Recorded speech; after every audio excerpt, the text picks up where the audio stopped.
All right, family, it's your brother Asad. I'm Adrian. And we are back again with another quick video. So make sure you like, comment, and subscribe and hit that notifications bell so that you'll be notified when we drop new material on this channel. Secondly, in terms of housekeeping, I got to give a special and a significant and a particular and a peculiar shout out to my South African family for all the love you guys have shown this channel. My wife, myself, my children. We greatly appreciate it. Third, in terms of housekeeping, bam, bam, bam, just like that.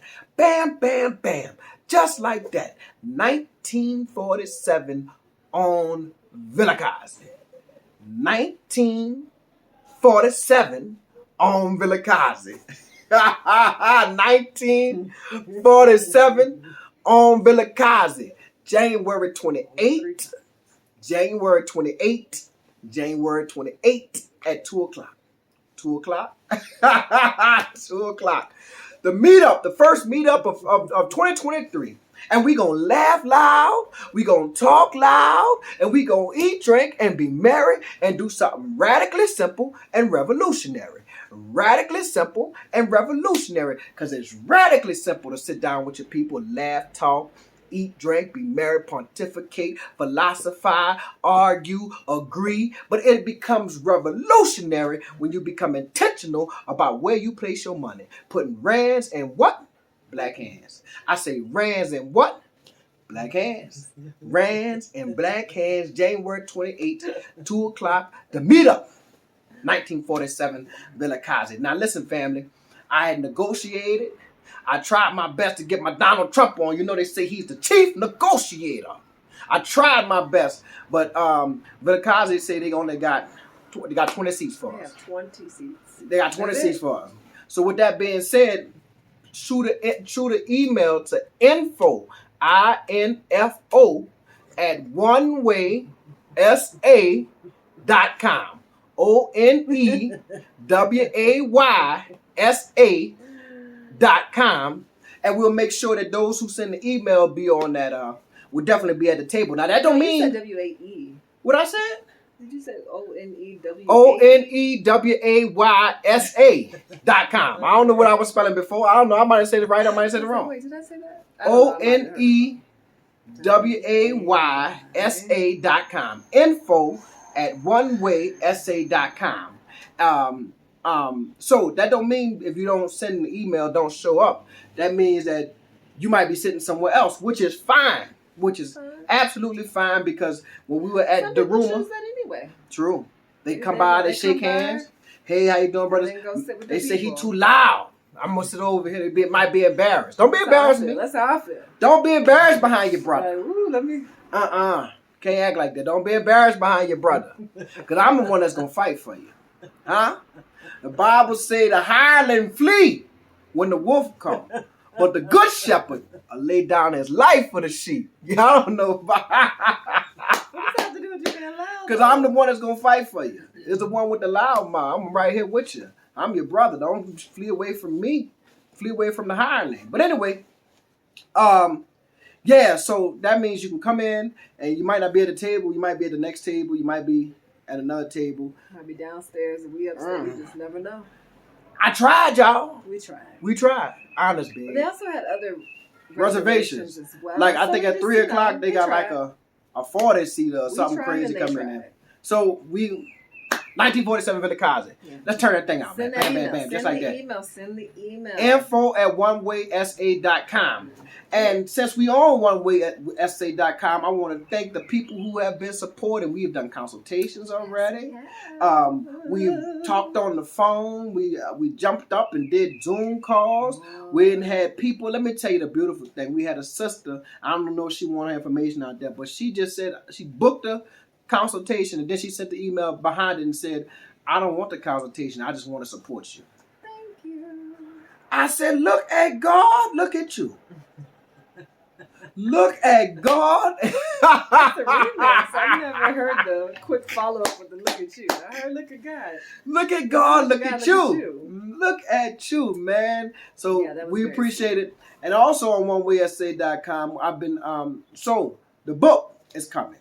Dreams of My Ancestors.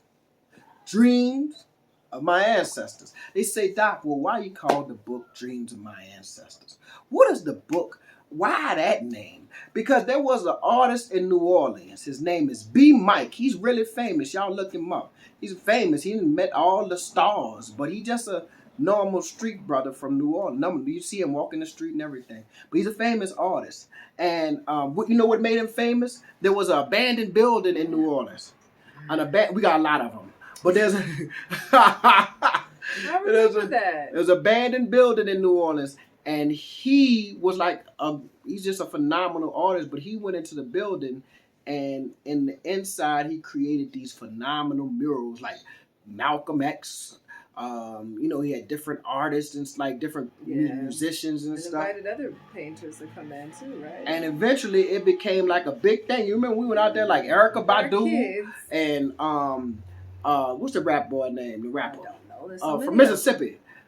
David Banner. David Banner was out there. Okay. Dead Prez was out there. Like, like the city kind of embraced it because of how phenomenal this art was before they sold the building and covered all the art up. You know, that's how they do. No, that's cute. Yeah, that was great. Great, man. Great.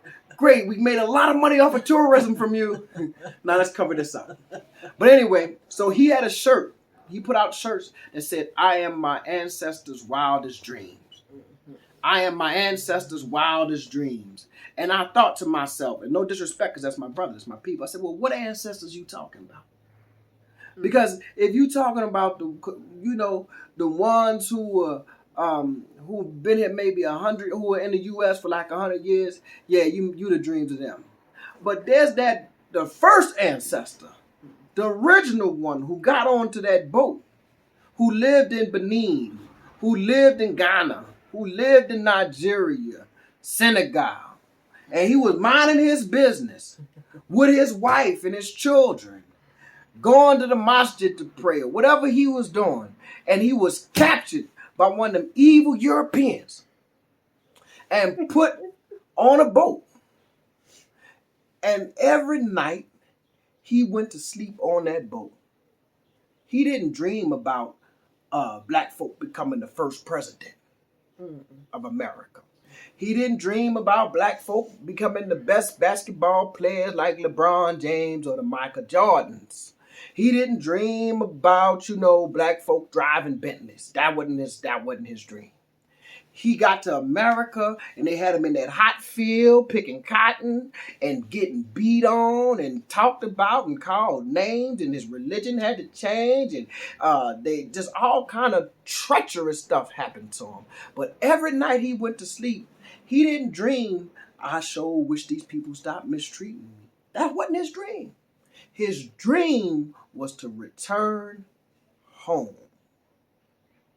And we, along with all of these brothers and sisters that you see on these YouTube streets and the ones that you don't see, right, are fulfilling the dreams of that ancestor. So that's why the book is called Dreams of My Ancestors, because I'm fulfilling the dreams of my ancestor, that one who went through the Middle Passage. Y'all know about the Middle Passage? Look up the Middle Passage. Went through the Middle Passage. Yeah, we fulfilling those dreams. So where it's all fine and dandy to have to fulfill the dreams of those who wanted us to become politicians and wanted us to graduate from Harvard and Yale and Negroes to go and get PhD, all that's good to fulfill those dreams. It's good to be those wildest dreams, but the wildest dream that our ancestors had was to return home. And so that's the name of the book. Dreams of My Ancestors. Yeah, that's the name of the book, Dreams of My Ancestors, and that's why it's named that. So it's a collection of prose, a collection of essays, and a little poetry in there. I might throw in a little cooking recipe, a little cooking recipe. No, it is. And then speaking of like that, one way I say, I just released an article today called Homecoming. African Americans renewed interest in Africa, and we see it. And as I was writing the article, I'm doing a little lightweight research on what's going on, to try to give some validity to the claims that I'm making. Mm-hmm. And it is like, it's out there. It's so many articles between 2020 and 2022, really 2023 BBC now. Put a couple of them out, right? BBC, CNN, MSNBC, DW, all of these people have these mainstream media, now traditional media, have recognized, wait, what is going on? Yeah. All these black people talking about they going to Africa. All these black people getting passports and going to Ghana, going to Tanzania, coming to South Africa. Let me tell you how you know it's real. Two instances. I want to give you two instances. See, when it becomes part of mainstream dialogue, not just a news story, that's one thing. I'm talking about mainstream cultural dialogue, mainstream artistic expressions. If you go and watch The Best Man, right? I think y'all can get it here because I watched it here. Mm-hmm. Yeah, The Best Man. So y'all remember the movie The Best Man? Peacock? No, I don't know. VPN for Peacock. I don't know how I watched it. I don't know, but I watched it here. But The Best Man was a movie, right? Then they had a sequel, The Best Man, The Wedding, or something like that. Yeah. It's with Morris Chestnut, Nia Long, Sanaa Lathan, and Taye Diggs. Mm-hmm. All those actors. What the light skinned boy name? Come on, Terrence man. Howard. Terrence Howard, All yeah. right. All of them, right? So then they now have a series that's on Peacock. I think it's like 8 episodes, right? Now, in the episodes, they deal with because I think the last one came out maybe about 10 years ago, right? So now they're trying to, in each episode, part of kind of the backgrounds of some of these stories is dealing with some of the current events that happened that are now past events and dealing with some stuff that is happening now currently. So they dealt with the Black Lives Matter movement. They dealt with the protest and the George Floyds and all of that stuff that happened in the last couple of years, right? Because it was part of the consciousness of black people. It's part of something that took place. But one of the main characters in the movie, her issue or a problem that needs to be solved, not even a problem that needs to be solved, but her thing is that she wants to move to Ghana. And she eventually moves to Africa. Now, why is that important? See, when they put that type of storyline into a mainstream Black American, African American, and then it's not just like a regular franchise. This is like this has a cult following type franchise, right? When they put that type of storyline in there, it's because it's real. It's because so many people are actually doing this, right? Part 2, Girls Trip. Girls Trip is another movie with Queen Latifah. Wasn't Queen Latifah in it? I might have got that wrong. I might throw that woman in there. It's Jada Pinkett is in it. Jada Pinkett and a whole bunch of the actresses, right? And the first one was filmed in New Orleans. It was about them going on a girls trip to New Orleans. Now this is Tiffany Haddish is in it, right? Okay. So Girls Trip. The first one was in New Orleans. That was maybe that might have been 10 years ago now, or 5 or 6, 7 years ago now. Mm-hmm. Well, just announced Girls Trip 2. Bam, bam. 2 will be centered on them going to where? To Ghana. Ghana's big. Ghana's big. Ghana in particular. Ghana's big. Yeah, so but Ghana was the country that made the effort. So if you go to onewaysa.com, and you click on articles, you'll see the article about homecoming, the homecoming African Americans renewed interest in Africa, and you understand that there's bubbling up along the way. But 2019, when Ghana said we're going to do the year of the return, or actually announced it in 2018. They were intentional, right? Like we're intentional about raising black heads. They were intentional about bringing black people, African Americans in particular, to Ghana, and it worked. And it's still working. Do you know that they had nearly an extra 240,000 extra visitors to Ghana in 2019, an increase of 45% from the previous year? Because they were intentional. But it's not just Ghana.